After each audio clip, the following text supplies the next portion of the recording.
Well, my name's Inge Ladd. I was born and bred in Singapore. My mother, she was German, and I had a British father. And I've basically been living now here in Barcelona for about, I don't know, 35 years. A long time. I came by mistake.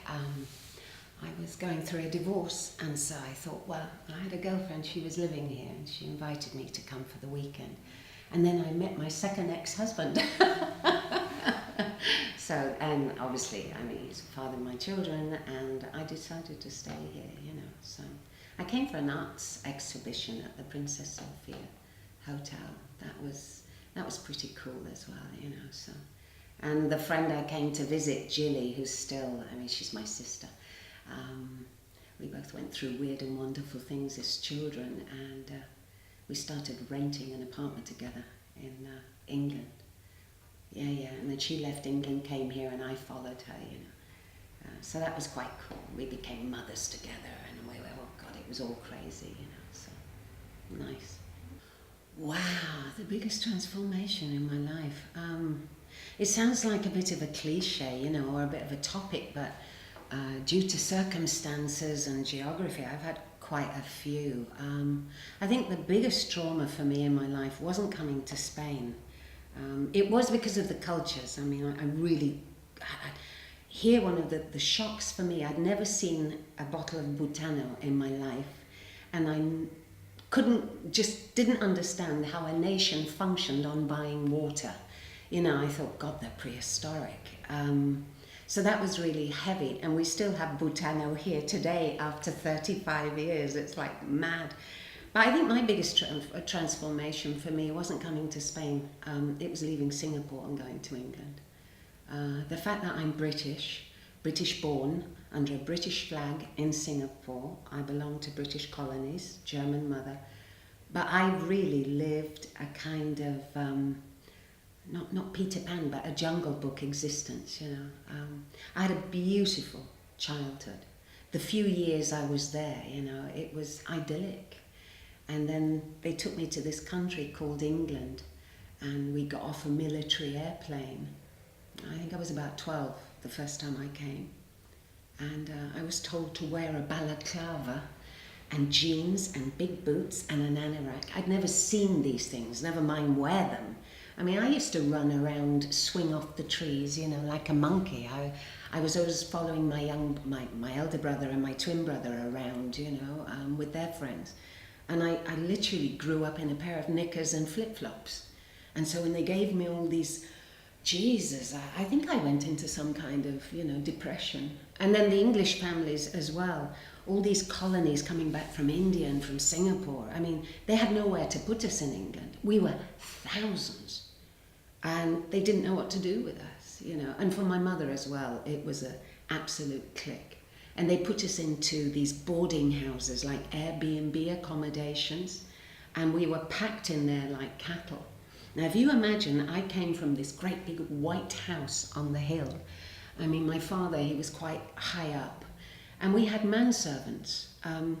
I was born with a woman sleeping on the floor, and I never questioned that. Her name was Chu, and even when I think about her today, she was like my mum. And my brother had his manservant, and my father had what they refer to as a batman. It's a military, you know, like a mayordomo, I think you call it, you know. And there was all these maids running around. And Archu, she slept on the floor in like one of these raffeta mats that you go to the beach with. And she used to call me Missy San. My second name is Sandra, and because of the colour of my hair, you know, she'd call me Sandy. So she wasn't allowed to call me Inga, because my mother's name was Inga as well. So it was like disrespectful. Yeah. And so you wake up and you go to the toilet, and she used to dress me and my hair and brush me and make all these wonderful clothes. And I've been accused of being a snob, and I've been accused. I really didn't have that contrast of information until I left Singapore. And then I was taken to this, you know, this place called Blackpool in the north of England. And I just knew the time that I was to spend there, I wasn't going to stay. I couldn't relate to the culture. I couldn't relate to the people. I went through, you know, my mother wasn't exactly all together there. She was very sick for many years, my mother. She had her own agenda, you know, so I always felt as if I was struggling. I was inside a place and a skin that didn't really belong to me, you know. But wow, I think that was the most dramatic, and it's the thing I remember. And I've gone through many things, as you do when you get to a certain age.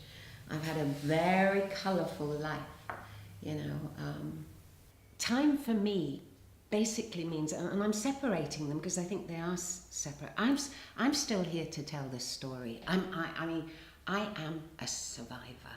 And I'll tell you that, not for any dramatic thing, but last year, a very good friend of mine, David Chivas, he made an amazing guy, absolutely amazing guy. He made a video, a musical clip, okay? He's a singer and a writer, and white South African, and came here, and he had a story to tell. And we met on something, on one job, and he got hold of me and he said, listen, Inge, I'm doing this particular job, are you interested? And he said, because I know your story, because I had a business, and 6 years ago I had a hotel with my partner at the time. We lived in the hotel, we worked in the hotel, it was my livelihood. Due to circumstances, we lost everything, okay? Now, me losing that relationship wasn't the hardest thing. The relationship didn't work, full stop, you know, get on.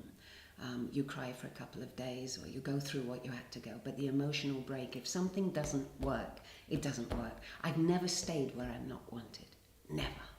Because I think as a child, I desperately needed to be wanted, but my mother wasn't already there. You know, my mother was very, very poorly, God bless her. So as a child, I was always looking for a place to belong to. And I think it's this acute sense of, and it may be false pride, you know, and I've learned from a very early age, you know, don't go where they don't want you. And my mother, many times, it's not that she didn't want me, she wasn't in conditions to have her 4 children around, because we were interfering with what she was doing. So, I'm cutting a long story short, the relationship was always easy, you know, for me to leave, because I didn't belong. And I'm not going to make it right for 2 of us, you know, a relationship is 2 people. So that was easy to back out of. But then the business and my home, I had this beautiful boutique hotel of which I invested all my life savings because I'd worked very hard, as did my ex at the time.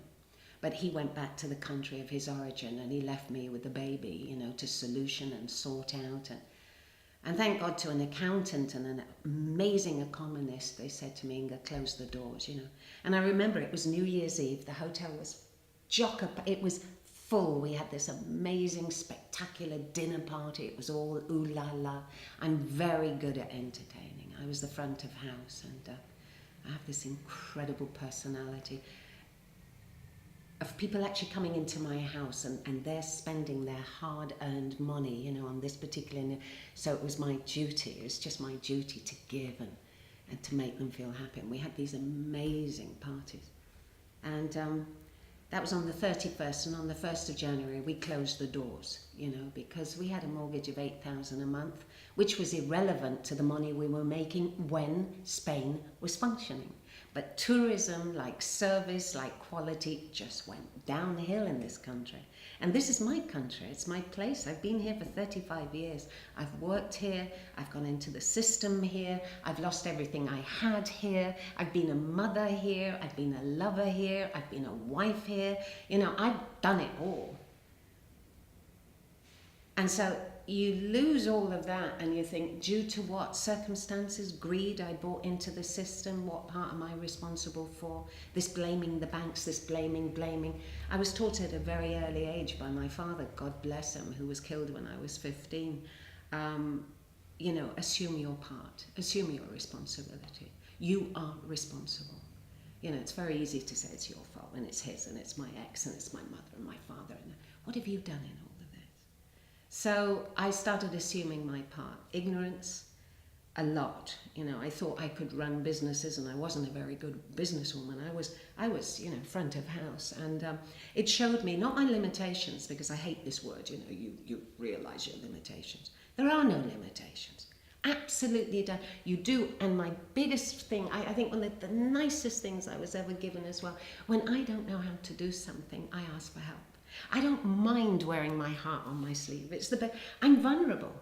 Just for being here, you know, the vulnerability of participating every day in life. So when I lost everything, I mean, I weigh something like 70 kilos now. I went down to like 56 kilos, you know. I look like something like I'd just come out of a concentration camp because of nerves and because of not knowing and because of wanting to do it right. And I actually picked myself up. There, for the grace of God, I have some amazing friends. And I knew I would never starve. But I remember I was sitting in this board meeting in this Banco Popular, and this big manager came from Madrid, and he wanted to see the woman that had written this letter saying, okay, you take my livelihood, you take my house, you take my business because I owe you a mortgage which I cannot pay. Take all of this because this is the system and I bought into it. But afterwards, they wanted me to continue paying $240,000 more because of the accumulation of interest that wasn't paid on the mortgage over the past. And I said to them, and I'll never forget, I said, listen, I'm English, but I'm not stupid. You know, and the guy said, and I wrote this incredible letter, and I walked away without owing a penny, going from 1,800,000, you know, and I'm an everyday normal, you know, these cifras don't belong to me. These amounts just don't belong to me. And I walked away and I gave them the keys, and I didn't have to have any problems with credit. I didn't have to declare bankruptcy. I didn't. And I went through it. And I think it's because of an education. I think it's because the goodness that was shown to me as a child. It's the vulnerability of not knowing. It's the people. I had a support system. My girlfriends from before are the same people today. There's Jilly, there's Tarun, there's Adelina. These are my backbone, and they've seen me through everything. And I am so fortunate. One friend is worth, 100,000 acquaintances.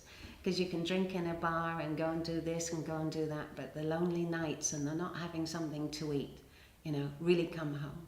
So time, age, I am who I am. I'm my own person with the help of others. I mean, I'm not where I am today because of me. Because if I did it my way, I wouldn't be here. Because my way was stunted by ego, by greed, by not knowing, by stupidity. I can't stand my own stupidity, so how am I going to stand yours, So I've got the rest of my life to do what I want. And that's the concept of time. I've got the rest of my life, and people say, oh, but you're 62, time's running out. Up yours. Up, time's running out. If you want to be conditioned by time, no, this is mine. This, what I'm doing with you, this is ours. I don't know if that answers your question.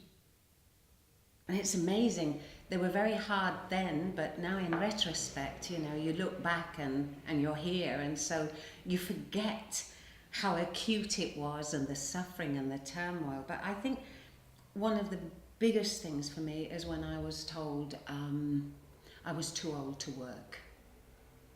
That I remember when, I think I made reference to it before, when I lost the hotel and everything, and oh God, and a little bit, not because there was an abundance of riches, but I had, a nice lifestyle. My kids were accustomed to certain things, because even though I was married and divorced, my son Benjamin, he was only 6, he's now 31.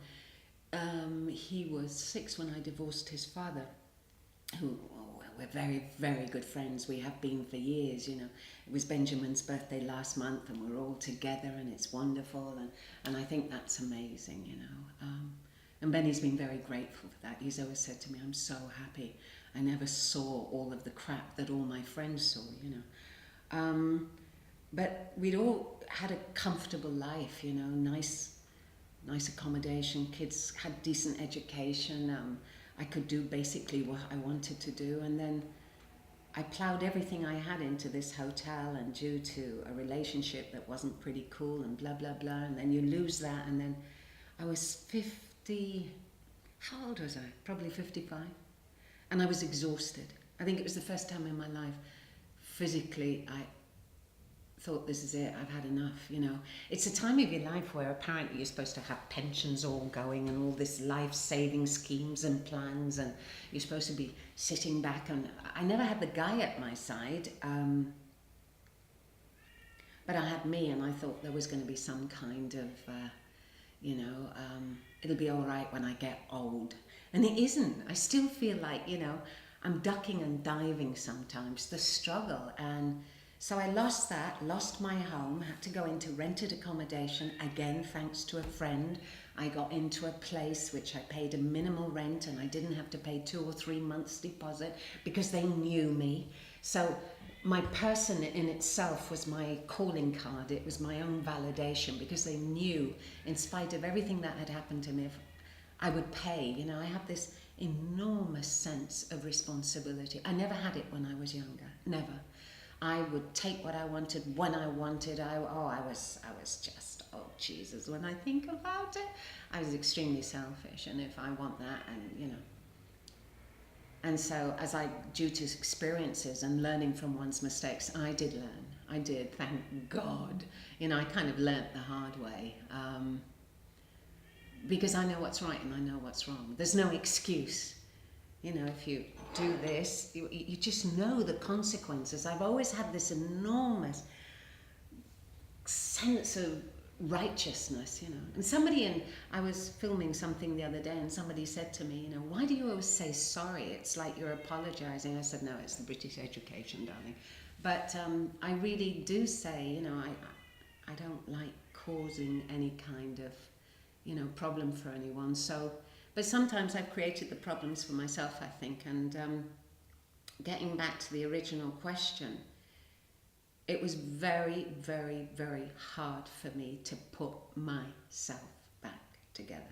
You know, these past 6 years, I've suffered with insecurities in a way that I never thought I'd suffer from, you know, because so many doors were closed on me. To go into a shop with a curriculum like this, you know, I had a CV and a 22-year-old chewing gum saying, yeah, okay. And I was saying, excuse me, I've come for this. Estás demasiado vieja. You're too old. You know, I'm thinking, fuck, what do you mean I'm too old? I've been to restaurants, I've been to hotels in Barcelona. I've actually been there on reception. I've said, I'll work for you for 1 month, free. They thought I was mad. They thought I had to be kind of, you know, institutionalized. Who's this crazy? I said, look, you know, look at my CV, look what I'm capable. No, thank you, too old. No, thank you, too old. No, thank you, no, no, no. I'd go for shop assistants. I don't even think the Ayuntamiento of Sitges, the local council of Sitges, was going to let me clean the streets because apparently I looked too posh. So and then people would ring me up and say, when you go for an interview, don't wear jewellery. When you go for an interview, make sure you don't have makeup on. When you go for an interview, don't wear your decent clothes. And I was saying, why don't I just go and throw myself under a train? This is who I am. This is me. This is Inge. You know, with all my bits and my bops and my niceties and my defects, but this is me.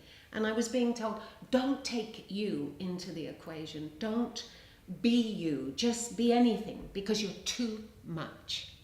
That was the bottom line. And my children would say, hey, mummy, you should go for that. And then, because my children would say, oh, no, you know, because as well, they felt kind of, what's she doing? Oh, it was crazy. And that went on for 2.5 years.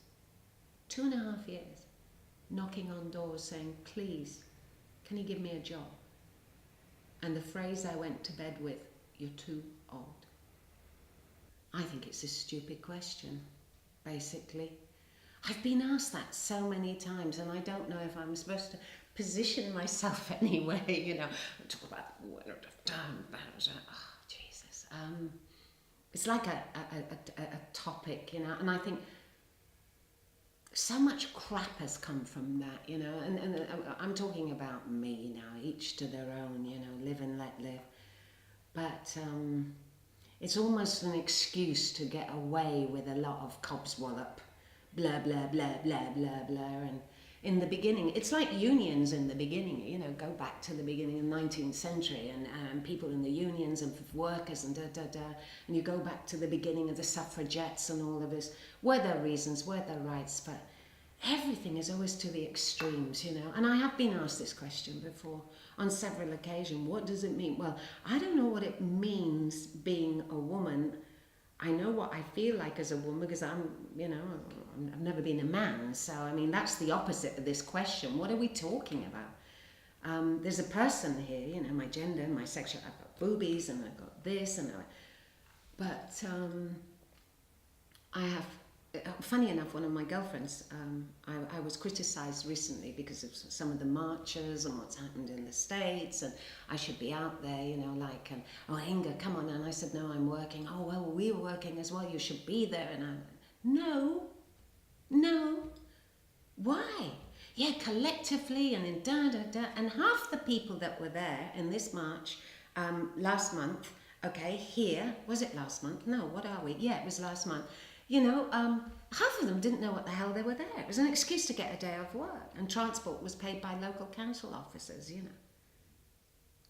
I just know that wherever I am as a person, in whatever situation I've been in, be it in a, I have had accososexual, I can't remember how we say that now in English, you know, I have been accosted sexually. Is that right? How do we say that? Oh God, I get mixed up with Spanish. Well, it doesn't matter, you know. I've been in a place of work where a boss has come up to me and tried to, you know, put his hand around my hip and blah, blah, blah. And I've just turned around in the moment and said, what the fuck, you know. That's how I deal with that. I've actually gone up to a young boy, well, he was about 7 years younger than me, and I tapped him on the bottom and he reported me, you know. So, you know, what's the difference? There's a lot of ladies like me taking young boys to the picnic room as well, huh? I mean, maybe I'm being very naive in this. It's because I think I could go a lot deeper, and I don't think it's necessary because it's a very, very, very personal opinion. I've never ever been chastised by anyone for being a woman in any kind of area, never, because my capabilities, first of all, as a person, okay, have always shone through. I've worked in industries where normally men have dominated, but because I went through, did the job, and I was, you know, accredited the acclaim that was befitting of that person, in spite of her being a he or a she, you know. So I've never really lived this, and I've worked in all kinds of environments, you know. I've worked in very good jobs, I've worked in very bad paid jobs, and whatever he was getting paid. And if I didn't think a certain situation at a certain time and place was right, I have a voice and I went and I did something about it. Now that's my character. I have a very big mouth. It's literally the size of my ass, you know. My mouth, when I don't understand anything, I don't have any filters. And I do have a tendency to say what I think because I'm in doubt. And so I've been very fortunate, but not fortunate because it just comes from who I am. You know, and I have seen certain things happen in certain environments, and I've been asked to go forward and kind of be on the side of, but in both sexes, all right? So this is just how I feel. As I say, I don't think this is the time or place now because I could go into other things, but as a woman, I love who I am. I can't imagine being anything else. I've never wanted to be a man. They don't have anything that I particularly want. You know, I prefer having boobs and not aware. I don't like having a fanny, but I mean, you know, because I don't think they look aesthetically pleasing to the eye. But that's my concept of beauty. I don't particularly like willies either. On a sexual basis, they're awesome, you know. I don't know if I'm allowed to say this, but it's what I do. Wow, I haven't been asked that question in a long time.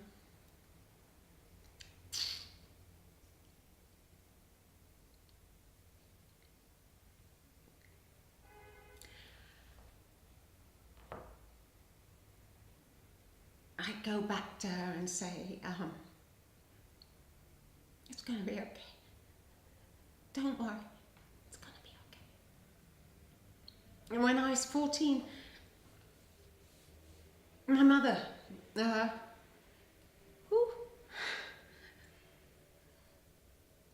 she was very, very, very poorly, and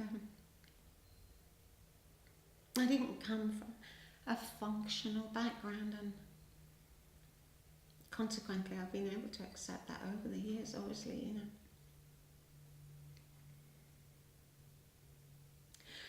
this is why today I have this tendency, you know, with younger people when I see them, and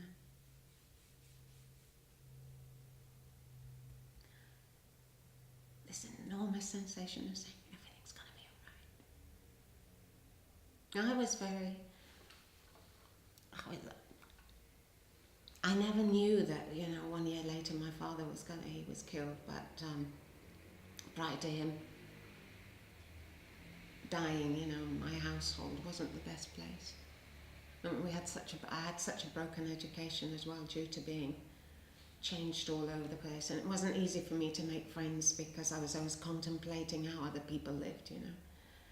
Apparently we had everything, but when the door was closed, you know, the reality was something very different. We were educated to say, yes, everything's fine, thank you. Everything's fine, thank you, I'm okay. Yes, thank you very much. Thank you very much. As long as you spoke with a certain education and you made it okay for everything outside, but wow, this is mad. Bit mad, this, I don't know. And listen, what I couldn't say to myself then, because I knew I had this enormous sensation that from very, very young, in spite of what was happening in my home environment, you know, my parents didn't do any better because nobody showed them how to be parents, you know. They had no educators because they came from their own story. And this is one thing as a mother, and I always said when I grow up I'll never do to my daughter or my son what was done to me. But unbeknown to myself, if you speak to my children, they were pretty pissed off with me at the age of 14 and 15 as well, especially my daughter. You know, I was very young when I became a mother for the first time, and Claudia didn't have me the way that Benny did, so. And it's amazing how we say, I'm never going to do what they did, and we do. We do.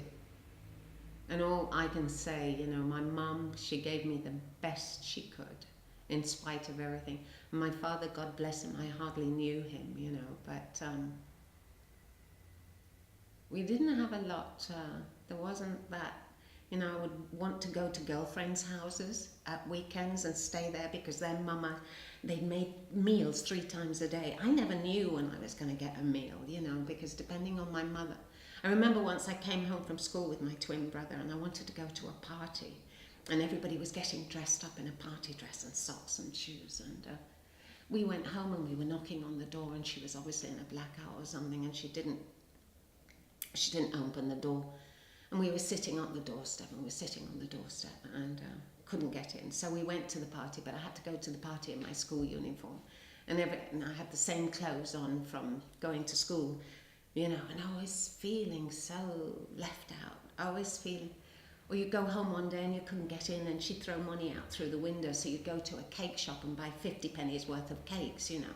And then there was this enormous food disorder and then when she did cook, it was fantastic, but then you'd eat all this food, and then she'd say, why are you eating so much? You're getting fat, you know. And, oh, Jesus. The contrasts of information as a child, but apparently in our household, everything was okay, you know. And I realised from the age of 12, 14, and then 15, he died 16, I was asked to leave. A lot of things that weren't exactly straight. And so you hang on wherever you can. You hang on. And there wasn't any family, there was no grandmothers or grandfathers. There was, you know, coming from Singapore and being stuck in this place in Blackpool, and I was lost. I was completely lost. So if I contemplate Inge now and look at her, and I could have given her then what I'm thinking I give to people today because I didn't get it then, I would just. And to say to her, you know, and look, and here I am, and you know, the reality of the situation is, even though I got emotional with the question, I'm okay. I'm really, really, really okay. And I've done amazing things in this last 6 years. Things I never thought in 100,000, because I'm okay. Because I wanted to be okay from a very young age, in spite of everything. I wanted to be okay. I'm so sorry, but these aren't tears of sadness. It's like, wow, look where I am. And I know I'm cared for by quite a few people, and they think I'm, you know, when I didn't think I was altogether there, they stood by me, and friends are amazing. I have this great capacity to smile. Sense of humour. Sense of humour, my God. I love to laugh. I really, really, really, and I think I've got a weird sense of humour, you know, but define weird, you know, each to their own. Normally when they see me, people are quite happy to see me. They really, really are. And they say I'm crazy and I'm mad and oh, she's off the wall and oh God, Inge's bloody... It's not that I'm crazy or I'm mad or off the wall. I'm probably the sanest person I know. And if I am mad, at least I know it. You know, there's so many people walking around pretending to be what they're not. So, sense of humour. That's the answer to your question.